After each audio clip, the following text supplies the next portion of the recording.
be so frightened of ghosts. They are merely talking shadows, chattering away endlessly about their past affairs.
A long, long time ago, there was a young woman who ran away from home.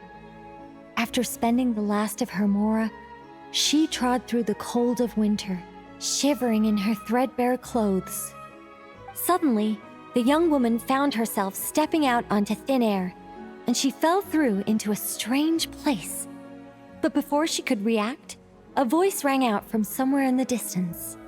This is the secret home of Nicola Coco, the great mage everlasting. O destitute one, tell me your heart's greatest wish, and with my guidance, you shall attain it. Whoa! That was a strange voice. Nicola Coco. Who's that again? Do we know her?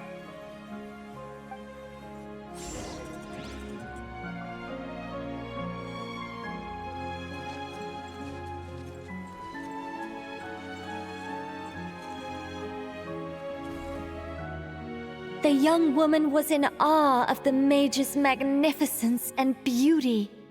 After a lengthy silence, she solemnly declared, "O great mage from afar, how beauteous and wise you are! The moment I beheld you, my heart began to flutter. All my heart desires now is to make your wishes mine."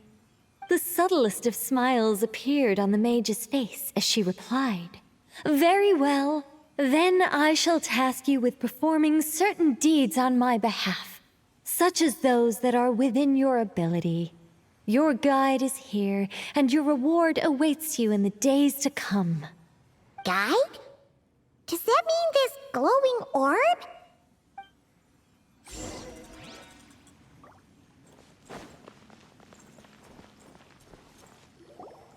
"Secret home," said the young wanderer, with a look of confusion on their face. "Where is this secret home of which you speak?" The mage's voice grew somewhat flustered upon hearing this question. "Wait, does it make sense for this to be a bashful character? Oh, never mind. I'll keep it in for now. Mr. Nine can always refine it later." It is rather rude to ask such questions of a mage, young one. The mage's lodge is under renovation. Very soon you shall be stunned by its grandeur. This shall be your trial. Offer up your strength and help this great mage to build her territory.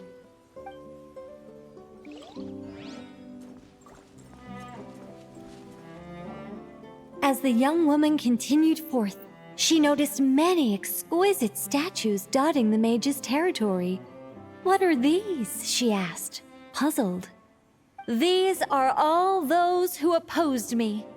They underestimated the power of a mage, and thus were turned to stone." I quite like that. A spur-of-the-moment addition, but dare I say it was a good one. A mage ought to be a powerful and dangerous figure. Danger lends a certain mystique, and without mystique, the world would be a very dim place. But turning people to stone at the drop of a hat? Is that too over the top? and no one wants to be around someone that capricious. Okay, I think I'll dial it back and turn it into more of a vague warning. Upon hearing this, the youngster broke into a cold sweat. But then, the mage's laughter broke the silence. Did you fall for it? I was merely joking. These statues are just my way of capturing a certain moment in time. Anyway, statues. That's what I need your help with. The Mage's Lodge is feeling a little empty, and I should like to fill the space with some more adorable companions.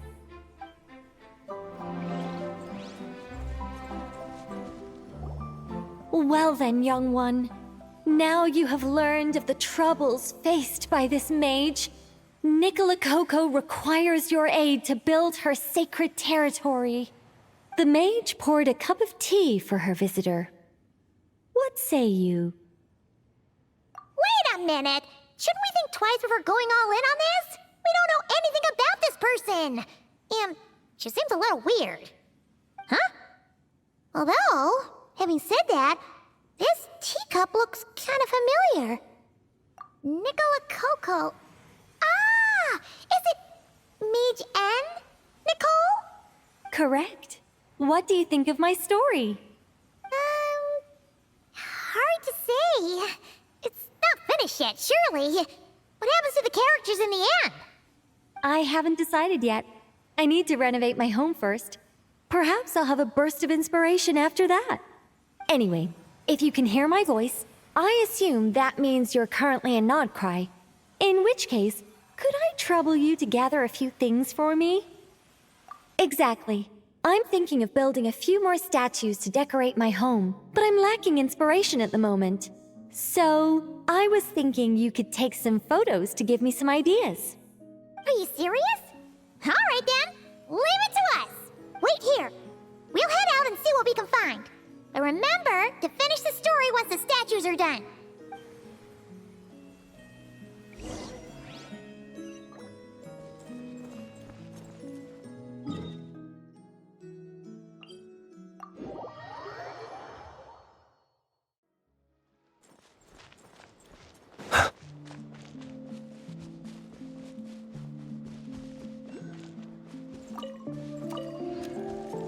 Hey, look over there! Are those...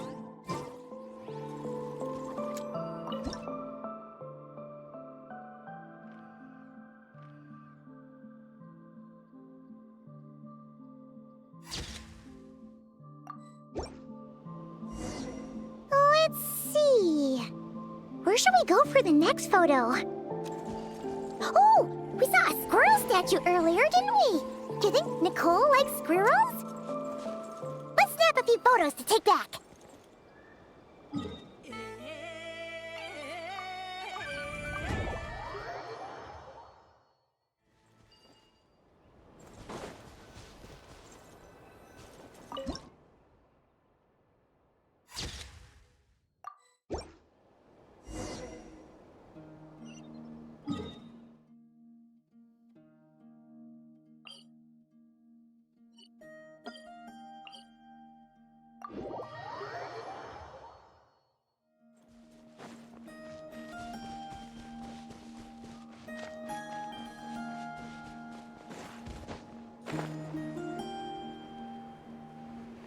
Is that a mandragora?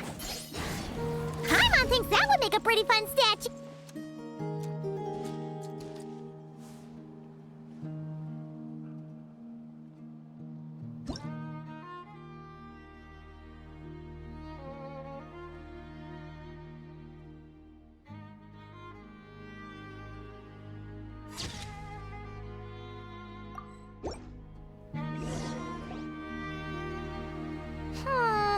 Some of these shots are pretty good, but you didn't get any from the front.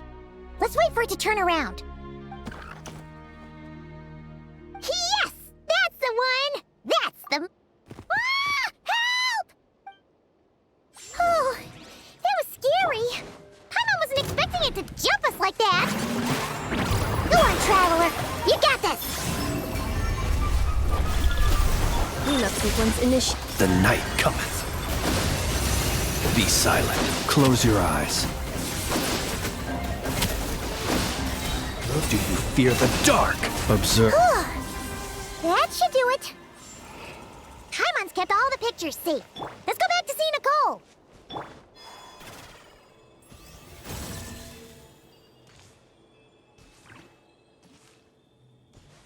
Search.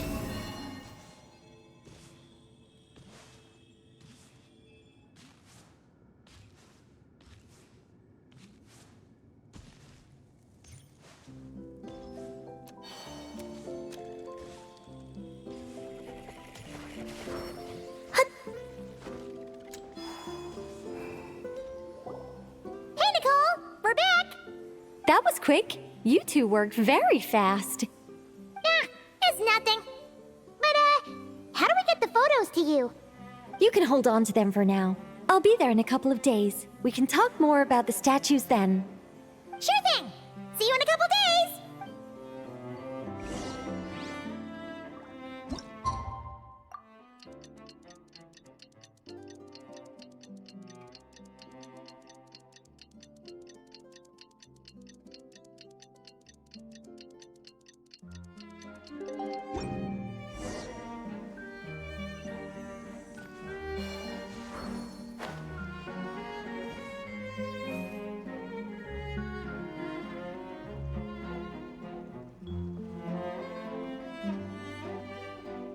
Just who I wanted to see.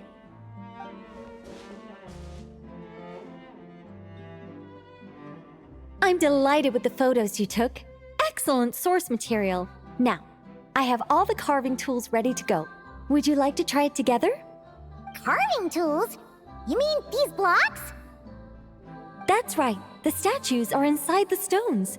All we need to do is remove any excess material.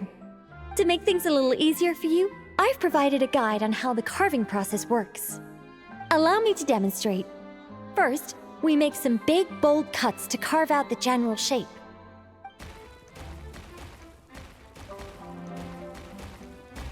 The numbers on the stones represent the amount of material you need to keep in a given column.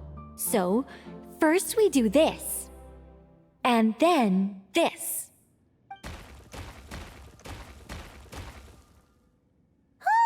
It's starting to take shape! Got it? If you carve the blocks this way, you should be able to see the basic form. Then, you just need to add some finishing touches, and voila! Wait, what? It suddenly changed in the blink of an eye! How'd you do that? A great mage doesn't reveal her secrets that easily. Just behold, and be amazed. You got the basic carving process down, yes? Focus on that, and leave the finishing touches to me. Much obliged. Alright, let's give this a shot! What the? This is way more difficult than the one you walked us through! Oh, sorry, wrong one. That's the one I was going to work on. Yours is over here. Whew, well that's a relief.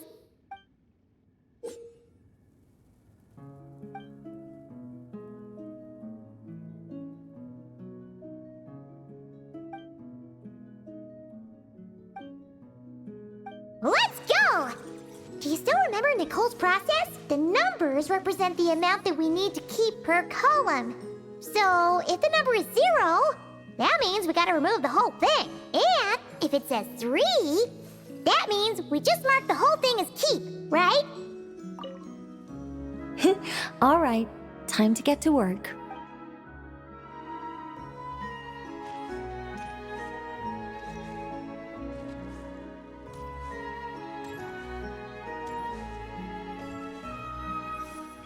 This one seems to be giving you some trouble. Need any help?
this one seems to be giving you some trouble. Need any help?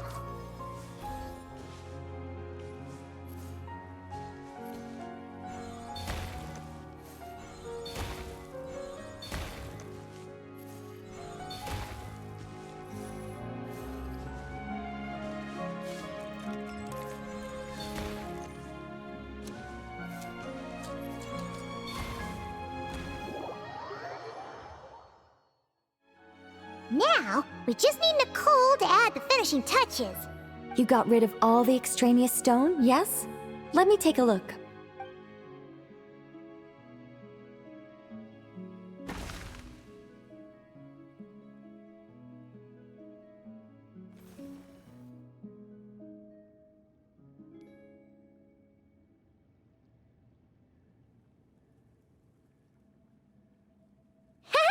It's done!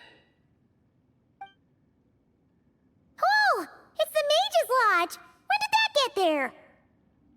Is this the power of a mage? The young visitor's voice was filled with wonder. I am truly amazed.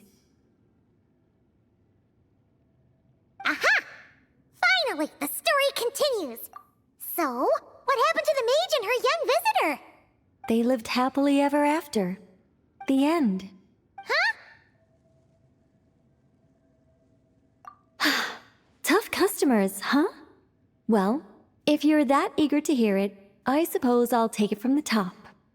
All my heart desires now is to make your wishes mine, said the young woman.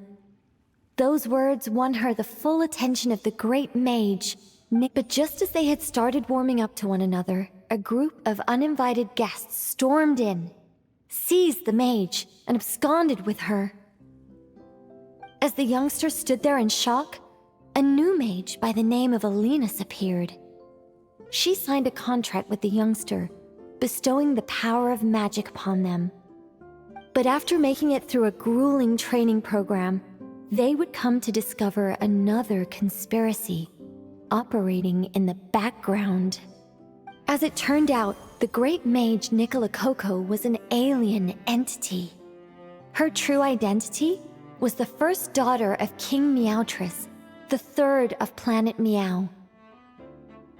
She had come disguised as a mage as part of a secret plot to trick the entire world into worshipping Planet Meow. Oh, great mage! Have you been lying to me all this while? The youngster's voice trembled as their heart began to break. Leave me. War is destined to break out between our planet and yours. We were foes from the very start. The mage turned her face away, refusing to let anyone see the tears welling up in her eyes. But the youngster bravely reached out and grabbed her by the arm, swearing to never leave her. Moved by this display of passion, the mage decided to rebel. But in that moment, Alinus, who had once aided the youngster, now took the side of the king.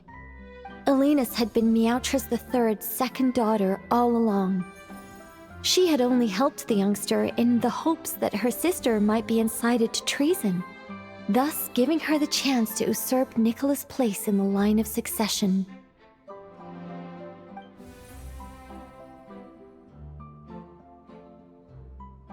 Anyway, that's the gist of it. In the end, the youngster, who by this point had turned into a cat, worked with the mage to successfully foil the king's plot. Then, they returned to the mage's lodge together and lived happily ever after in peace and quiet. The end. That was amazing! This story has everything! True love, rebellion against injustice. That can't be helped. All creations escape the controlling grasp of their creator eventually. We angels are a case in point. Once, we were tasked with guiding human beings, but because some of us chose a different path, our entire race was punished. If even the heavenly principles can't fully control their own creations, what chance do I stand? Fate is always ineffable, and yet, I still hope I can guide those I meet towards a happy ending to their tale. That applies to characters in my stories as well. Anyway, the story's over now, and I'm running a little low on energy.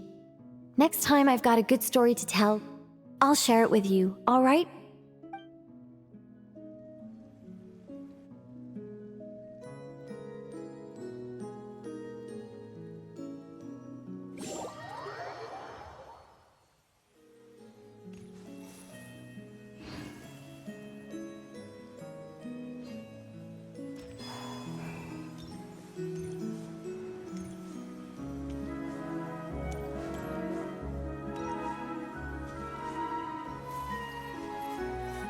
Building my mage's lodge was quite a rewarding experience. But as everyone knows, any mage worth her salt owns more than one garden. It's time to pick a new location, I think. There is actually a very simple reason for it. If I only ever built one home, I might have to wait forever before someone stumbles in by mistake. Not that I'm looking to build a bustling tourism hotspot or anything, but it would be a little embarrassing if no one ever visited at all. It'd be a bit like spending days preparing for an extravagant birthday banquet, only for no one to show up on the day. And that is why I must expand my territory. A mage's power and might must be witnessed by the outside world, if only once in a while.